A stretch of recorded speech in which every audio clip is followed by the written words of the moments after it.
సుందర్ పిచాయ్. ఈ పేరు ప్రపంచంలో టెక్ ప్రపంచంలో అందరికీ తెలిసిన పేరు. కానీ ఆయన విజయయాత్ర ఎలా ప్రారంభమైంది తెలుసా?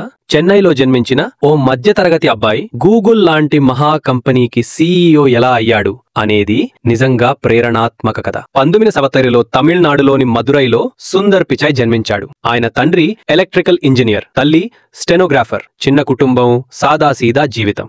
ఒక సింగిల్ రూమ్ ఇంట్లో బాల్యం గడిపాడు. ఆ రోజుల్లో ల్యాప్టాప్, మొబైల్ దూరం, రోటరీ ఫోన్ కూడా లగ్జరీగా ఉండేది.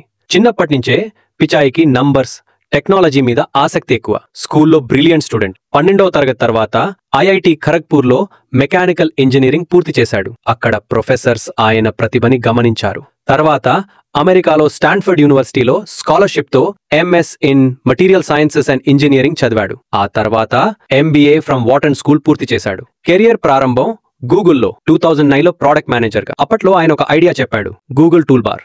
అది హిట్ అయింది. తర్వాత ఆయన గూగుల్ క్రోమ్ ప్రాజెక్ట్ మొదలెట్టాడు. ఈ బ్రౌజర్ వల్లే గూగుల్ కి గ్లోబల్ డామినెన్స్ వచ్చింది. క్రోమ్ నంబర్ 1 బ్రౌజర్ అయింది. ఈ క్రెడిట్ అంతా సుందర్ పిచాయ్ కి చెందింది. స్టెప్ బై స్టెప్ ప్రమోషన్స్ వచ్చాయి. VP తర్వాత సీనియర్ VP తర్వాత ప్రోడక్ట్ చీఫ్ తర్వాత 2015లో గూగుల్ CEO అయ్యాడు. తర్వాత 2019లో ఆల్ఫాబెట్ CEO అయ్యాడు. అంటే గూగుల్ కి మదర్ కంపెనీని కూడా లీడ్ చేస్తున్నాడు. ఒక భారతీయ మధ్యతరగతి అబ్బాయి ప్రపంచంలో అతిపెద్ద టెక్ కంపెనీ నడిపిస్తున్నాడు.